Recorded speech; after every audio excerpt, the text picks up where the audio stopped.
बहुत बड़ा काम है इनका। सलीम भाई क्या कहना चाहेंगे? मैं कहना चाहूँगा, पहली बात तो जी जोर से है ना सारे माइक।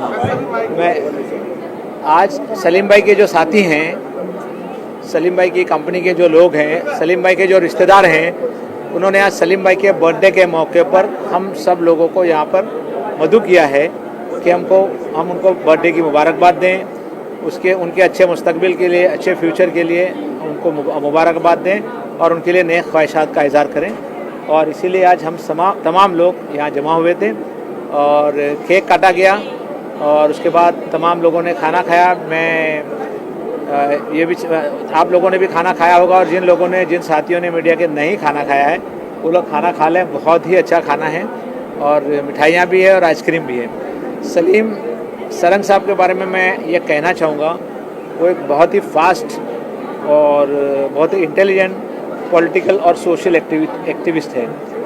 पॉलिटिकल तो वो है ही, लेकिन वो सोशल एक्टिविस्ट भी हैं। उन्होंने बहुत कम टाइम में बहुत अच्छा समाज का काम किया है और आज वो एनसीपी अजीत दादा पवार के गुट के उनका शुमार जो है अच्छे मुस्लिम नेताओं में होता है। हम लोग उनके लिए नेक ख्वाहिशात का इज़हार करते हैं। उनके लिए नेक ख्वाहिशात का इज़हार करते हैं। मैं तो ये कहूँगा, मैंने सलीम भाई को जब मैंने केक खिला रहा था मैं उनको, तो मैंने ये कहा कि सलीम भाई, हम लोग ये चाहते हैं कि बहुत जल्द आप एमएलए बन जाए, एमएलए नहीं एमएलसी बन जाए। एमएलए तो का इलेक्शन तो अभी 5 साल के बाद होगा। ये मेरी तरफ से मैंने उनको दुआएं दी हैं। और यहाँ पर हमारे साथ में जो है दिलावर चौगले साहब हैं और दूसरे एक जो व्यक्ति हैं, आपका थोड़ा सा ये इनके इनका नाम बताओ, इनको नाम बताओ। शहाबुद्दीन चौधरी साहब हैं। उनके साहबजादे अभी लास्ट ईयर सिविल सर्विसेज में कामयाब हुए हैं, वो भी यहाँ पर हैं। वो अभी खाना खा रहे हैं। 2 मिनट बाद उनको भी बुलाते हैं, तो उनसे भी आप लोग 2 मिनट बात कीजिए। मैं फिर एक बार सलीम सरंग साहब को मुबारकबाद देता हूँ उनकी बर्थडे पर। उनका कितना बर्थडे है मैंने नहीं पूछा और पूछना भी नहीं चाहिए। और आप लोग तमाम लोग आए, मीडिया के तमाम साथियों का, चूँकि मेरा भी कहीं ना कहीं ताल्लुक़ मीडिया से रहा है, तो मैं कहीं अखबारों में लिखता हूँ, उर्दू अखबारों में, पहले 2-3 अंग्रेज़ी अखबारों में भी लिखता रहा हूँ। आप लोगों का बहुत बहुत शुक्रिया। मैं अब दिलावर भाई से क्या कहना चाहिए? आज मुंबई शहर के कद्दावर लीडर अजीत पवार गुट के महाराष्ट्र के उपाध्यक्ष हमारे लोकप्रिय सलीम सारंग साहब मेरे प्रिय मित्र भी है, मेरे छोटे भाई भी है और उन्होंने आज उनका सालगिरह है, उनको बहुत बहुत मुबारकबाद देता हूँ। एक महाराष्ट्र शहर में अभी 2 धमाके हुए। एक धमाका तो जो हमारी गवर्नमेंट आई है अभी महायुति की, दूसरा धमाका जो है अभी थोड़े दिन में होने वाला है, जो सलीम सारंग साहब को बहुत अच्छी पोस्ट के लिए हम लोग पूरा कोशिश करेंगे, जद्दोजहद करेंगे। पूरे महाराष्ट्र लेवल पे, पूरे मुंबई लेवल पे हम लोग इनके साथ में खड़े हैं। और सलीम सारंग साहब, मैं बीजेपी से हूँ, सलीम सारंग साहब अजीत पवार गुट से है, तो हम लोग मिल के महाराष्ट्र के जनता की सेवा करेंगे। फिर एक बार मैं तहे दिल से चौगुले फैमिली की तरफ से, बीजेपी परिवार की तरफ से, मेरे दोस्त अहबाब की तरफ से सलीम सारंग साहब को बहुत बहुत मुबारकबाद देता हूँ। और कुछ पूछना चाहते पूछो। आप मुबारकबाद दीजिए ना। होना दे भाई। सर आपने पॉलिटिकल बोला, और वो समाज का कार्य में जो है, समाज से वो बहुत निचले स्तर तक जा करके करते हैं, एक एक लोगों का वो ध्यान रखते हैं। और कोरोना काल में भी उन्होंने बहुत ऐसे काम किए जिसकी तारीफ अपन नहीं कर सकते। आपके सवाल का मैं जवाब जरूर दूंगा, क्योंकि हम लोग अभी 15 दिन पहला परभनी साथ में गए थे। कंटिन्यू हमारे कॉलेज का भूमि पूजन था, बहुत बड़ा कॉलेज का हुआ भूमि पूजन, सलीम सारंग साहब के हाथों से हुआ। और वहाँ से उनको कम से कम मेरे सामने 100 कॉल आए लोगों के भीड़ से कि साहब आपको हमारे यहाँ भीड़ में आना है। तो इनके लोकप्रियता बहुत अच्छी लोकप्रियता है, बहुत अच्छा समाज का काम भी करते हैं, बहुत अच्छा पार्टी का काम भी करते हैं और सारे गरीब से गरीब लोगों को लेके आप चलते हैं। उनके मन में जरा भी घमंड नहीं है। अपनी समाज सेवा के सब जमीन से जुड़े हुए नेता है, फास्ट राजनीति में आगे बढ़े हैं ना, जमीन से। या इंटरव्यू दिया और कुछ उनका, इनके लड़के से 2 मिनट अगर बात करना है तो आप बात करें। युवक के अध्यक्ष भी थे, स्टूडेंट के भी अध्यक्ष थे। हम लोग राष्ट्रवादी के फाउंडर मेंबर है और राष्ट्रवादी की स्थापना महाराष्ट्र में मुंबई शहर में हम लोग ने किया था। अब ये भी सलीम सारंग साहब को कुछ शुभेच्छा देना चाहेंगे और उनके बहुत प्रिय मित्र है। नमस्ते सबको, मैं मनोज व्यवहारे, राष्ट्रवादी कांग्रेस पार्टी असंगठित कामगार विभाग का महाराष्ट्र प्रदेश अध्यक्ष हूँ।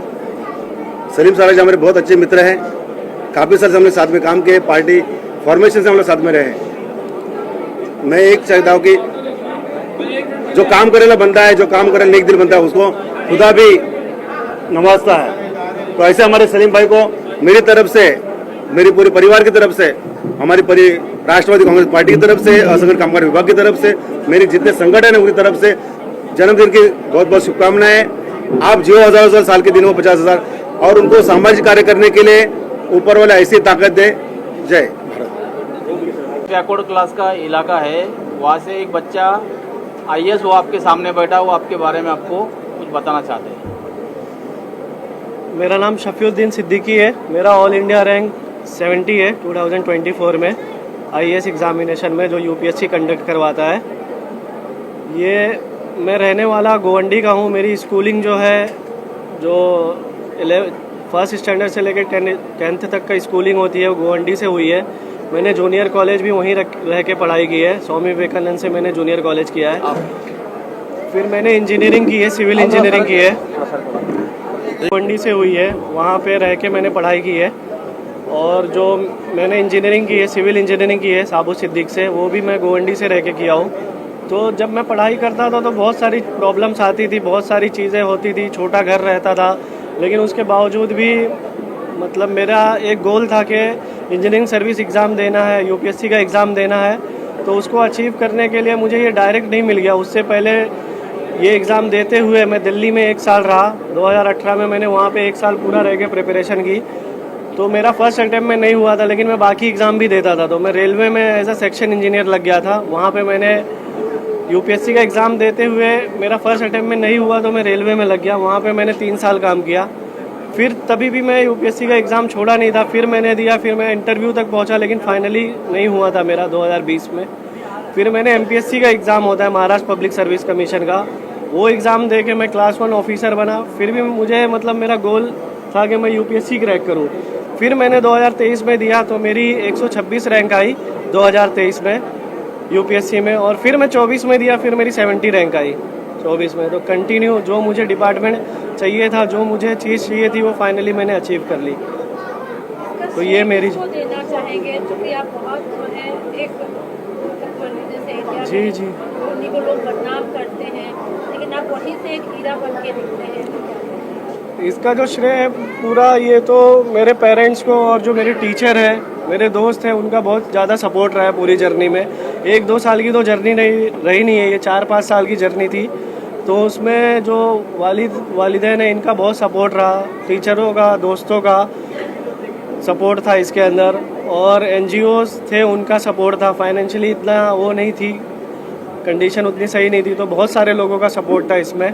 और गोवंडी में बोला जाता है कि वो एरिया गोवंडी, मानपुर, शिवाजी नगर का एरिया, वहाँ पे टैलेंट नहीं है। मतलब ऐसा शो किया जाता है कि वहाँ पे जो है वो मतलब एक कम्युनिटी को टारगेट करके बताया जाता है, लेकिन ऐसा नहीं है। टारगेट बहुत है, लेकिन वो चैनलाइज नहीं है, उनको डायरेक्शन नहीं पता है। लेकिन टैलेंटेड तो वहाँ पे बहुत है। वहाँ के जो बच्चे हैं, उनमें जो डेयरिंग है वो बाकी लोगों में नहीं है। वहाँ जो रिस्क लेने की एबिलिटी है, वहाँ के जो लड़के हैं या लड़कियाँ हैं, अभी तो पढ़ भी रहे हैं, अभी लड़कियाँ बहुत अच्छा पढ़ रही हैं वहाँ पे, बच्चे भी पढ़ रहे हैं। तो वहाँ पे एबिलिटी है, सब कुछ कर सकते हो, बस उनको थोड़ा एक मोटिवेट किया जाए और एक डायरेक्शन दिया जाए, तो रिजल्ट वहाँ से भी आएगा। जैसे बाकी जगह से आता है, वैसे वहाँ से भी आएगा। कोई डिफरेंस नहीं है बाकी बच्चों में और वहाँ के बच्चों में। सर, अभी IAS, IPS, IRS कहाँ ज्वाइन हो गए? अभी मेरी ट्रेनिंग चल रही है, फिर ट्रेनिंग के बाद डिसाइड होता है। सर, गोवंडी का जो यंग लड़का है जो पढ़ाई कर रहे हैं, उनको किस तरह से आप मार्गदर्शन करना चाहेंगे, क्या संदेश देना चाहेंगे? मैं जितने भी बच्चे हैं, बच्चियां हैं गोवंडी के, जो भी स्टूडेंट है अभी पढ़ रहे हैं, उनको मैं बोलूँगा एक अपना आप गोल सेट कीजिए कि जो क्या करना है। गवर्नमेंट की तरफ आप अपना वो करो, रुझान गवर्नमेंट इसकी तरफ, सर्विस की तरफ लो, कि गवर्नमेंट में स्कोप बहुत ज़्यादा बढ़ जाता है। प्राइवेट तो आप जॉब कर ही सकते हो, लेकिन गवर्नमेंट पे आके आपके पास बहुत ज़्यादा पावर आ जाती है, बहुत ज़्यादा लोगों के लिए कुछ कर सकते हो आप। तो ये थोड़ा ये सोच, इस डायरेक्शन में सोचना पड़ेगा कि लोगों के लिए कुछ किया जा सकता है इसमें। तो गवर्नमेंट जॉब की तरफ या गवर्नमेंट सर्विस की तरफ में जो हमारे यंग हैं स्टूडेंट्स, उनको मोटिवेट करूँगा कि इसको शिफ्ट करो, प्राइवेट से गवर्नमेंट सर्विस की तरफ शिफ्ट करो। अभी आप जो है गोवंडी इलाके से आते हैं, जो काफ़ी पसमानदा है, बैकवर्ड समझा जाता है। ऐसे जगह से आप IAS बने, तो ऐसी सूरत में वो जो मसाइल आपको पता है उन मसाइल को हल करने के लिए आप क्या नई चीज़ लेकर आए? देखिए, मसाइल तो ये सबसे बड़ा यही है, वहाँ का इन्वायरमेंट थोड़ा एजुकेशन वाला नहीं है, तो लोगों को अगर अच्छे से गाइडेंस दी जाए, और लोग कर ही रहे हैं वहाँ पे, जो लोकल लोग हैं वो मिलके, अभी तो चेंजेस आ रहा है धीरे धीरे, तो गाइडेंस अगर अच्छे से स्टूडेंट को दिया जाए तो कर लेंगे वो भी। इतना सर कितना चैलेंजिंग रहा है आपके जीवन में वहाँ पर गोवंडी में? चैलेंजिंग तो बहुत रहा, लेकिन मैं कंटिन्यू लगा रहा उसके पीछे। एक चीज़ मिली तो उसको पकड़ के उसमें रह के, रेलवे में रह के फिर मैंने तैयारी की, फिर मैंने महाराष्ट्र पब्लिक सर्विस कमीशन का एग्ज़ाम दिया, उसमें रह के तैयारी की। तो एक लंबी जर्नी है, बहुत चैलेंजिंग था, लेकिन इसको अचीव करना बहुत मुश्किल नहीं था।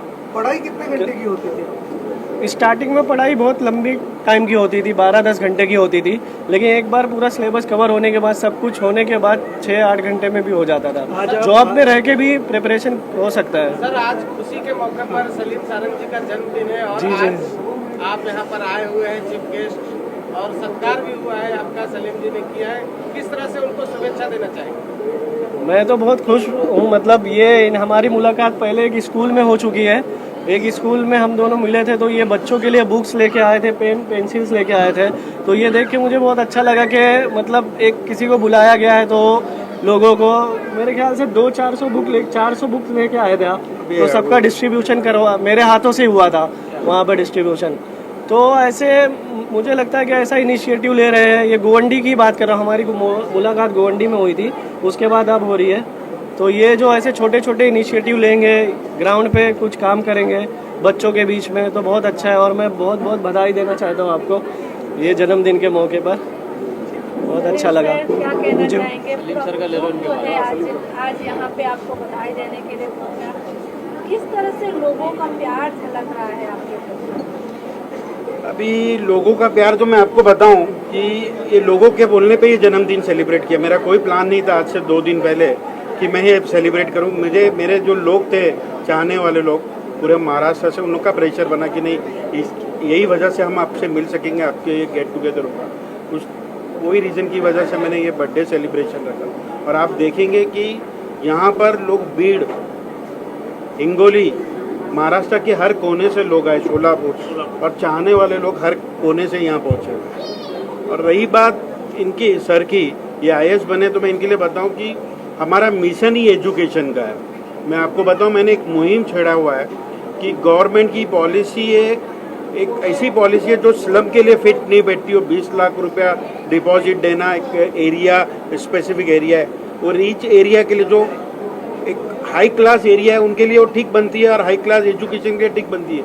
स्लम के लिए वो पॉलिसी नहीं बनती है। तो इलेक्शन से पहले हमने एजुकेशन मिनिस्टर से भी बात की थी कि स्लम की जो स्कूल है उनमें पॉलिसी में रियायत दिया जाए, और ऐसी रियायत दिया जाए कि स्लम के स्कूल को स्लम रिवेलिटेशन जिस तरीके से हम कंस्ट्रक्शन में लाते हैं वैसे एजुकेशन में भी लाइए, वो पॉलिसी लाइए। तो उस पर अभी आने वाले वक्त पे हम काम करेंगे, और जितनी स्लम की स्कूल है उसको हम प्रमोट करने जा रहे हैं।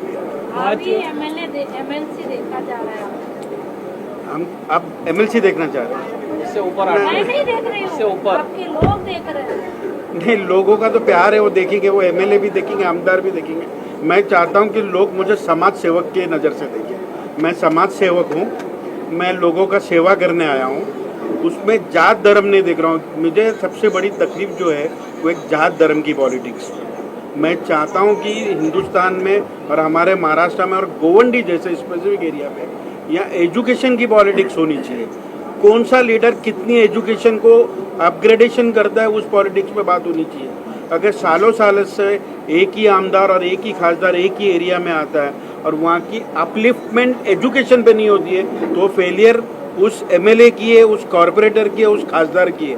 तो जो भी खासदार, जो भी आमदार आता है, उसको ये देखना होगा कि मेरे एरिया का मैं स्लम, इसको एजुकेशन रिहेबिलिटेशन करता हूँ कि नहीं, मैं एजुकेशन में चेंजेस लाता हूँ कि नहीं। तो एजुकेशन इज़ वेरी इंपॉर्टेंट। आज वालिदा आपके साथ में थी, वालिदा ने दुआ से नवाजा, तो और एक मोमेंट पे आप काफ़ी एक इमोशनल भी हो गए थे, क्या बात? नहीं, देखिए, वालिदा का जो सर पे हाथ होना वो अपने आप में एक इमोशनल की बात है, क्योंकि आज हम जो तरक्की कर रहे हैं वो हमारे माँ बाप की दुआओं से ही कर रहे हैं। और मैं पॉलिटिक्स होंगे या कोई भी सेगमेंट में होंगे, हर कहीं ना कहीं एक फेलियर होती है। जैसे साहब ने भी बोले, मेरे माँ बाप की सपोर्ट की वजह से यहाँ पहुँचा हूँ, और मैं भी यही कह रहा हूँ कि अगर हमारे माँ बाप हमको, मेरी वालदा जो अगर मुझे सपोर्ट नहीं करती तो मैं आज समाज सेवा नहीं कर सकता था।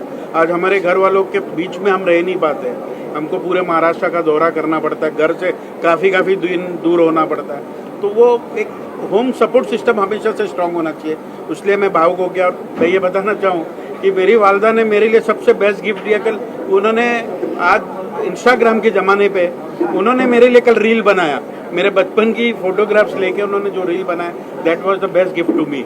आज नौजवान जो है, नई जो जनरेशन है, बच्चे, उनके लिए आप क्या मतलब एक पैगाम देना चाहेंगे? नहीं, नौजवानों को मैं यही कहना चाहूँगा कि सबसे पहली बात ये जो कि हमको रिवर्स जाना होगा, मोबाइल को छोड़ना होगा, किताबों को अपनाना होगा। जब तक ये मोबाइल रहेगी तो हम पीछे की तरफ जा रहे हैं। आज छोटा बच्चा होता है, माँ उसको चुप बिठाने के लिए मोबाइल हाथ में दे देती है।